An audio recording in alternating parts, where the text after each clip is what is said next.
Hi friends, உங்கள் கருத்துக்களெல்லாம் பார்த்து ரொம்ப சந்தோஷம். அத்தியாயம் 12. அவனை பார்த்துவிட்டு வந்த பின்னர் அவளுக்கு வேலையே ஓடவில்லை. அதிலும் தன்னை அத்தனை ஆர்வமாக பார்த்து கொண்டிருந்தவனின் மனம் சுணங்கி போனதை தாங்க முடியவில்லை. அவளுக்கு தனது மனநிலையை எண்ணி குழப்பமாக இருந்தது. தன் குடும்பம் அழிய காரணமாக இருந்தவன் என்கிற வெறுப்பை தூக்கி பிடித்தாலும் அதையும் மீறி அவன் மீதான அன்பை மறைக்க முடியவில்லை. அவனது சிறு முகச்சுளிப்பை கூட தாங்க முடியவில்லை. என்ன மாதிரியான உணர்வு சிக்கலில் சுழன்று கொண்டிருக்கிறோம் என்பதை புரிந்து கொள்ள முடியாமல் தலையை பிடித்தபடி அமர்ந்திருந்தாள். அப்பொழுது அவளது தொலைபேசி அடிக்க ஆரம்பித்தது. ஒருவித எரிச்சலுடன் அதை எடுத்தவளை அழைத்தது நமிதா.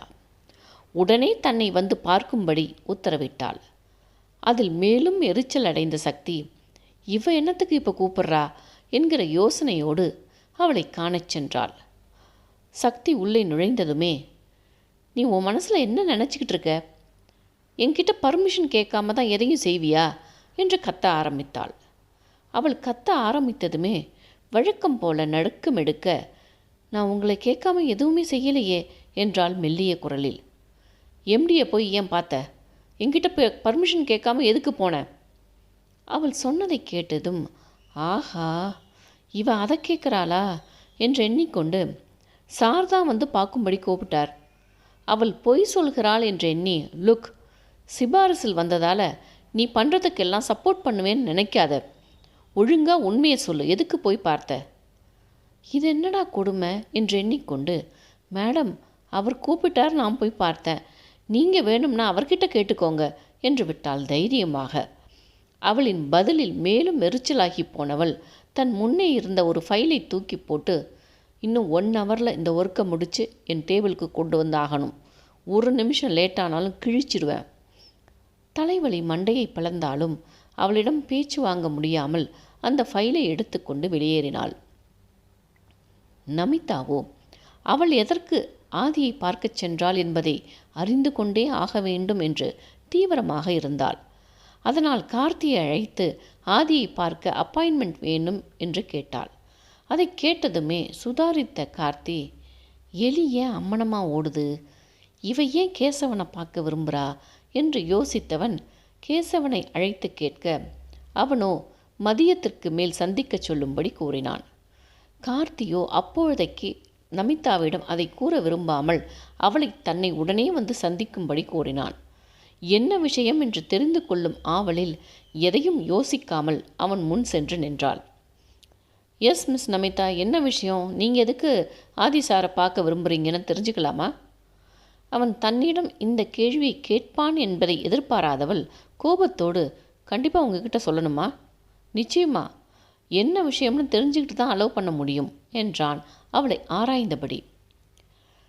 இத்தனை நாள் அவன் கவனிக்காத ஒன்று அன்று தெரிந்தது. நமிதா அத்தனை அழகாக இருந்தாள். என்ன ஒன்று, அவள் முகத்தில் மருந்திற்கு கூட சிரிப்பில்லை. அவனது பார்வையும் பேச்சும் அவளை கடுப்பாக்க, நான் மிஸ்டர் ஆதித்யா கிட்ட தான் சொல்ல முடியும். நான் ஒன்று கேட்கலாமா? என்ன இவ்வளவு கேள்வி கேட்குற நீங்கள் எப்படி சக்தியை அலோவ் பண்ணீங்க என்றாள் எரிச்சலாக.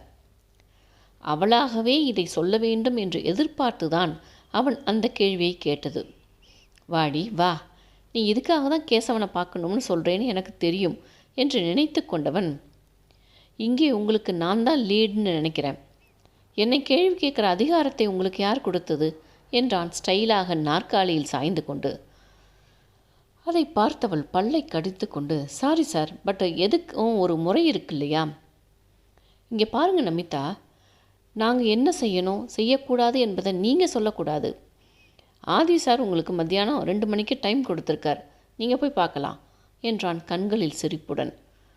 அவன் தன்னிடம் இருந்து செய்தியை வாங்கவே இத்தனை நேரம் பேசி இருக்கிறான் என்பதில் கடுப்பானவள் தனது எதிர்ப்பை காட்ட முடியாமல் கடுமையாக முறைத்து கொண்டே, ரொம்ப தேங்க்ஸ் மிஸ்டர் கார்த்தி என்று கடித்து துப்பிவிட்டு அங்கிருந்து சென்றாள்.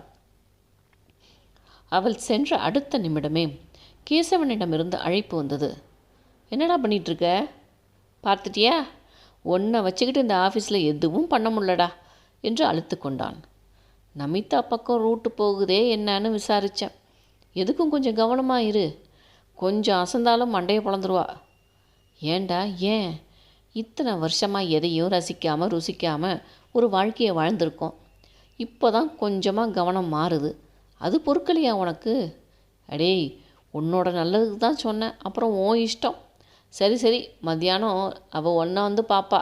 அப்போ நீ கவனமாக இரு என்றான் சிரிப்புடன்.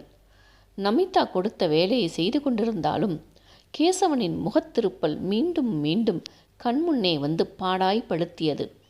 அவளது மனமோ, நீ தான் அவனை வேண்டான்னு சொல்கிற, அப்புறம் என்ன அவன் திருப்பினா என்ன, திருப்பாட்டி என்ன என்று கேள்வி கேட்டது. இருமனதாக வேலை செய்து கொண்டிருந்தவள் அதில் கவனத்தை வைக்காமல் தப்பும் தவறுமாக செய்து கொண்டிருந்தாள். அதை அவள் உணரவே இல்லை.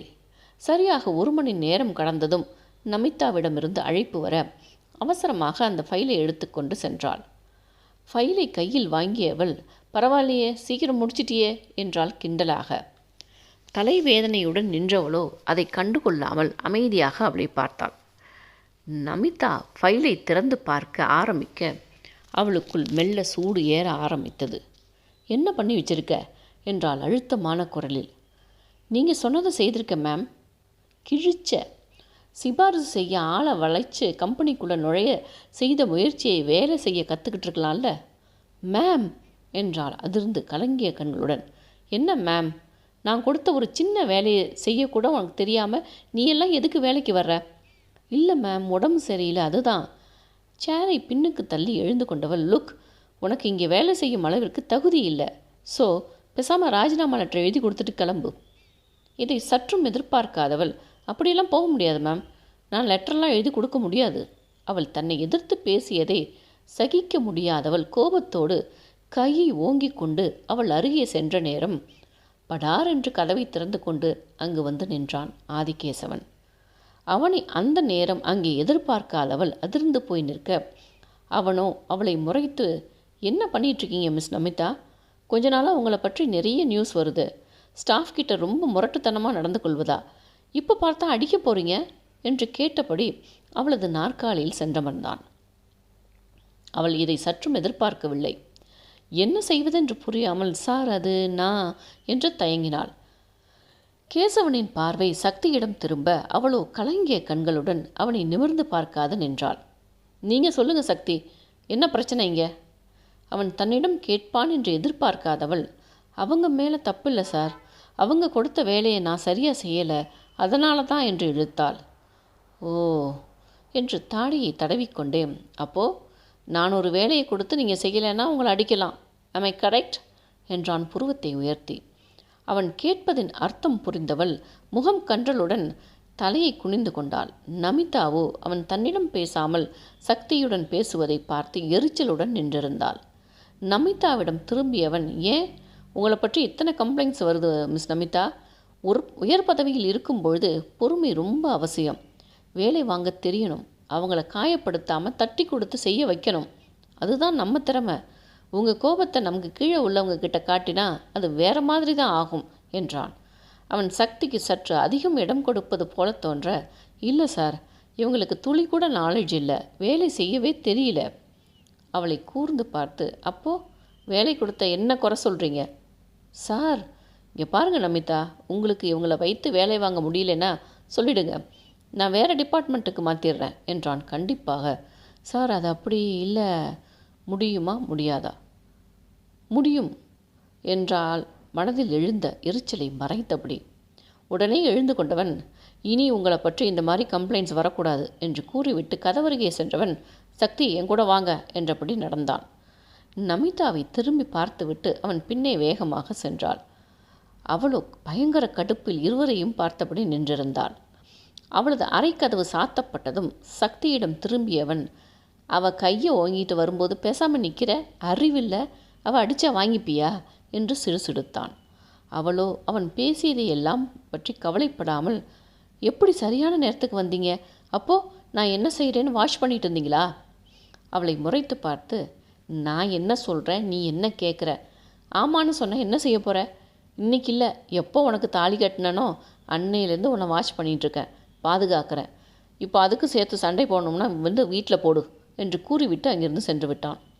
காலையிலிருந்து அவன் தன்னை உதாசீனப்படுத்தியதை எண்ணி கவலையில் இருந்தவள் நமிதா அடித்து விடுவாளோ என்று அக்கறையாக அடித்து பிடித்து ஓடி வந்தவனை எண்ணி மனதோறும் சாரல் அடிக்க அதுவரை இருந்த தலைவலியெல்லாம் பறந்து போக கொஞ்சம் நல்லவன்தானோ என்று தனக்குள் முணுமுணுத்து கொண்டு இருக்கையில் அமர்ந்தாள். அவளது உள்ளமோ இதெல்லாம் கொஞ்சம் ஓவராக தெரியல, உனக்காக ஒவ்வொன்றும் பார்த்து பார்த்து செய்கிற அவனை பார்த்து நல்லவன்தானோன்னு நினைக்கிறதெல்லாம் டூ மச் என்று காரி துப்பியது. அந்த இதமான மனநிலையுடன் அன்றைய வேலைகளை முடித்து கொண்டு வீடு வந்து சேர்ந்தவளை அரவணைத்து கொண்டார் சாவித்திரி அம்மா. அன்னையின் அன்பை அனுபவித்திராதவளுக்கு அவரின் பரிவும் பாசமும் அவரோடு ஒன்றச் செய்தது. காஃபி டிஃபன் எல்லாம் சாப்பிட்டு விட்டு தோட்டத்தில் சென்றமர்ந்தவளின் தலையில் மல்லிகையை வைத்துவிட்டு அவள் அருகே அமர்ந்து கொண்டார். மெல்ல அவர் தோளில் சாய்ந்து கொண்டவள், நீங்கள் ரொம்ப ஸ்வீட்டுமா, எனக்கு அப்பா பாசம் மட்டும்தான் கிடச்சிது. அண்ணன் அம்மாவுக்கு அம்மாவாக இருந்து என்னை பார்த்துக்கிட்டாங்க. இருந்தாலும் என் தோழிகளோட அம்மாவையெல்லாம் பார்க்கும்போது எனக்கு இல்லையேன்னு தோணும். அவளது தலையை வருடி கொடுத்தவர், இனிமே அப்படி பேசாதடா, உனக்கு நான் இருக்கேன் என்றார். அவர்கள் இருவரும் தங்களை மறந்து பேசி சிரித்து கொண்டிருக்க வேலையிலிருந்து வந்தவன் அவர்களை தேடி அங்கே வர அவர்கள் இருவரின் பேச்சையும் கேட்டுக்கொண்டே தன்னவளை பொறாமையாக பார்த்து கொண்டிருந்தான். சாவித்திரி அம்மாளின் தோளில் சாய்ந்து கொண்டிருப்பவள் என்று தனது தோளில் சாய்வாள் என்ற எதிர்பார்ப்பு அதில் இருந்தது. எதேச்சையாக திரும்பியவர் தங்களை பார்த்து கொண்டிருந்த கேசவனை பார்த்து, தம்பி வந்துட்டீங்களா என்று எழுந்து கொண்டார். காப்பி தரீங்களாமா என்று பதில் சொன்னவனின் பார்வை அவள் மீதுதான். அவனது நிலையை உணர்ந்து கொண்டவர், சரி தம்பி என்று உள்ளே செல்ல முயல சக்தியும் அவருடன் பின்தொடர, நீ எங்கே வர பாப்பா, தம்பியோட பேசிக்கிட்டு என்று அவளை தவிர்த்து விட்டு உள்ளே சென்று விட்டார். அவர் சென்றதும் தனது பார்வையை வேறு பக்கம் திருப்பிக் கொண்டவன் அமைதியாக நிற்க அதில் கடுப்பானவள், என்னை பார்க்க மாட்டாராம்மா, அப்போ கொஞ்ச நேரம் முன்னாடி சாவித்திரி அம்மாவுக்காக பார்த்தாரா என்று திட்டிக் கொண்டிருந்தாள். அவனோ சிறிதும் அலட்டிக் கொள்ளாமல் மரம் செடி கொடிகளை எல்லாம் பார்த்து கொண்டிருந்தான். அவளோ அவனை மட்டும்தான் பார்த்து கொண்டிருந்தாள். சற்று நேரம் பொறுத்து பார்த்தவள், என்ன பேச மாட்டேங்கிறீங்க என்றாள். திடுக்கிட்டு அவளை பார்ப்பது போல பார்த்து, என்னையா கேட்ட என்றான். அவனை முறைத்து, இல்லை அந்த தெருவில் போகுதே எருமை, அந்த எருமை மாட்டை கேட்டேன். அவள் கூறியதில் சிரிப்பு வந்தாலும் அதை கண்டுகொள்ளாமல், அது பதில் சொல்லிச்சா என்றான். அவனது கேள்வி அவளை மேலும் உசுப்பேத்த, அதுதான் எரும மாடாச்சே, அது எப்படி சொல்லும் என்றாள் பல்லை கடித்தபடி. அவளை கண்டுகொள்ளாமல், எனக்கு டயர்டாக இருக்குது, நீ எரும மாடோடு பேசிட்டு நான் உள்ளே போகிறேன் என்று நடந்தான். அவனது பதிலில் தன்னை கண்டு கொண்டானே என்று சிரிப்பு எழ மெல்ல தன்னை மீறி அவனை பார்க்க ஆரம்பித்தாள். தனக்கு முதுகு காட்டி நடந்து செல்பவனை விரித்தவளின் பார்வை அவனை அங்குலம் அங்குலமாக ஆராய்ந்தது. அப்பா, என்ன ஹைட்டு, என்ன வெயிட்டு, இவன் கையை தூக்குனாலே செத்து விழுந்துருவானுங்க, அதுதான் சென்னை சிட்டியே கட்டி ஆண்டிருக்கான் என்று அவனை பற்றி எண்ணிக்கொண்டிருந்தாள். அவனோ, இவ ரொம்ப அமைதின்னு நினச்சதெல்லாம் தப்பு, என்ன தைரியம் இருந்தால் என்னையே எருமன்னு சொல்வா என்று எண்ணி சிரித்தபடி உள்ளே சென்றான். அதன் பிறகு அவள் கண்களில் படவே இல்லை. தன்னை மீறி அவனை தேடினாள். ஆனால் அவனோ அவளுக்கு கண்ணாமூச்சி ஆட்டம் காட்டிக் கொண்டிருந்தான். முதல் நாள் அவன் தன்னை வெறுக்க வேண்டும் என்று எடுத்த முயற்சிகளையெல்லாம் மறந்து அவனை பார்க்க வேண்டும் என்று தேடிக்கொண்டிருந்தாள். இருவரையும் கவனித்து கொண்டிருந்த சாவித்திரி அம்மாவிற்கு சிரிப்பு தாங்கவில்லை. சின்ன பிள்ளைங்கிறது சரியா இருக்கு என்று எண்ணிக்கொண்டு சமையலை முடித்து வைத்துவிட்டு தனது வீட்டிற்கு சென்று விட்டார். அவளுக்கு பசி எடுக்க தான் மட்டும் சாப்பிட விரும்பாமல் அவனையும் அழைத்து வருவோம் என்றெண்ணி ஒவ்வொரு அறையாக தேடி இறுதியாக மாடியில் கடைசியாக இருந்த அறைக்குள்ளிருந்து சப்தம் வர மெல்ல கதவை திறந்து கொண்டு உள்ளே சென்றாள். அங்கே அவன் கட்டிலில் சாய்ந்தமர்ந்து கொண்டு எதிரே இருந்த டிவியை கண் சுமிட்டாமல் பார்த்து கொண்டிருந்தான். அப்படி என்னத்தான் பார்க்கிறான் என்று பார்த்தவளுக்கு அதிர்ச்சியும் வெட்கமும் ஒரு சேர வந்தது. மிக நெருக்கமான காதல் காட்சிகள் டிவியில் ஓடிக்கொண்டிருக்க அதை தான் வைத்த கண் வாங்காமல் பார்த்து கொண்டிருந்தான். டிவியை பார்த்தவளுக்கு வெட்கம் பிடுங்கி திங்க அங்கிருந்து ஓடிவிடலாம் என்றாலும் கால்கள் ஒத்துழைக்க மறுக்க மெல்ல நிமிர்ந்து அவனை பார்த்தாள். அவனோ டிவியிலேயே ஆழ்ந்திருந்தான். அவன் தன்னை பார்க்காததை நிம்மதியாக எண்ணி அங்கிருந்து வேகமாக ஓட நினைக்க கட்டியிருந்த புடவை தடுக்க படார் என்று அங்கிருந்த ஸ்டூல் மேல் விழுந்தாள். அதுவரை டிவியிலேயே கவனமாக இருந்தவன் சப்தம் கேட்டு அவளை பார்க்க அவளோ வலியுடன் காலை தூக்கியபடி நின்றிருந்தாள். அவளின் முகச்சுளிப்பை கண்டு வேகமாக சென்று மடங்கியிருந்த காலை பற்றி ஆராய ஆரம்பித்தான். இதை முற்றிலும் எதிர்பார்க்காதவள் சற்று முன் கண்ட காட்சிகள் கண்முன்னே வந்து போக பயத்துடன் விடுங்க என்று உதறினாள். அக்னி பார்வையுடன் நிமிர்ந்து பார்த்தவன், அப்படியெல்லாம் உன் மேலே பாஞ்சிட மாட்டேன், கொஞ்சம் சும்மா இருக்கியா, ஓவராக தான் பண்ணுற என்று திட்டிவிட்டு புடவையை முழங்கால் வரை இழுத்துவிட்டு பலமாக அடியெங்கும் பட்டிருக்கிறதா என்று ஆராய்ந்தான். அவளோ அவனது கைகளை தன் கால்கள் ஆராய்ச்சி செய்வதில் சற்றே நெளிந்து, ப்ளீஸ் எதுவும் இல்லை என்றாள் கரகரத்த குரலில். அடி எதுவும் பலமாக இல்லை என்று அறிந்து கொண்டதும், தேவையில்லாத யோசிக்காமல் இங்கிருந்து கிளம்பு என்றான் கடுப்பாக. சாப்பிட வாங்க என்றாள் மெல்லிய குரலில். அவளை முறைத்தவன், எனக்கு இப்போ வேண்டாம், நீ போய் சாப்பிட்டு படு என்று விரட்டினான். நாம் சேர்ந்து சாப்பிடலாமே என்றாள் கெஞ்சலாக. அவளை முறைத்து, எதுக்கு? என்னை பார்த்துட்டு இவன் கையால் ஒழிச்சதை சாப்பிட வேண்டியிருக்கேன்னு கண்ணீர் சிந்தவா? அவன் சொன்னதை கேட்டதும் முகம் கன்றி போக, இல்லை இனிமே அப்படி சொல்ல மாட்டேன், ப்ளீஸ் வாங்க என்றாள். அவனோ வேறு பக்கமாக திரும்பி கொண்டு, வேண்டானா விட, எனக்கு இதெல்லாம் போதாது. புரியல. என்ன புரியல?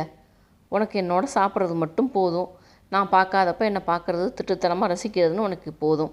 எனக்கு அப்படி இல்லை, உன்னை பார்த்தாலே கட்டி பிடிச்சிக்கணும், கிஸ் பண்ணணும்னு தோணுது. இதெல்லாம் நடக்காது, நீ விடு, நீ போய் சாப்பிட்டு தூங்கு என்றான் விரக்தியுடன். அவன் அப்படி நேரடியாக சொல்வான் என்று எதிர்பார்க்காதவள், இல்லை எனக்கு கொஞ்சம் டைம் வேணும் என்றாள் மிரட்சியுடன். அவளை திரும்பி பார்த்து கூர்மையாக, நான் எதுவுமே கேட்கலையே, உன் இஷ்டம்தான், ஆனால் ப்ளீஸ் இப்படி என்னை தொந்தரவு செய்யாதே என்றான் முறைப்புடன். கன்னங்களில் நீர் வடிய, சாரி, நீங்கள் என்னை விட்டுட்டு வேற யாரையாவது என்று சொல்லி முடிக்கும் முன் அவளது கழுத்தை பற்றி இருந்தவன், இன்னொரு வார்த்தை வந்தது உன்னையும் கொண்டுட்டு நானும் செத்துருவேன். என் வாழ்க்கையில் இந்த சக்திக்கு மட்டும்தான் இடம். அவள் என்னை ஏற்றுக்கொண்டாலும் இல்லைனாலும் அவள் மட்டும்தான் என்று கூறி அவளை உதறிவிட்டான். அவனது அந்த அன்பு அவளது மனதை மொத்தமாக வீழ்த்தி இருந்தது. தனது கழுத்தை தேய்த்து விட்டு கொண்டு எதுவும் நடக்காதது போல, சரி சாப்பிட வாங்க என்றாள் அவன் முகம் பார்த்து. அவனது விழிகளோ அவளது கழுத்தில் படிந்திருந்த விரல் அடையாளத்தைக் கண்டு வருந்தியவன் எதுவும் பேசாமல் அவளுடன் சென்றான்.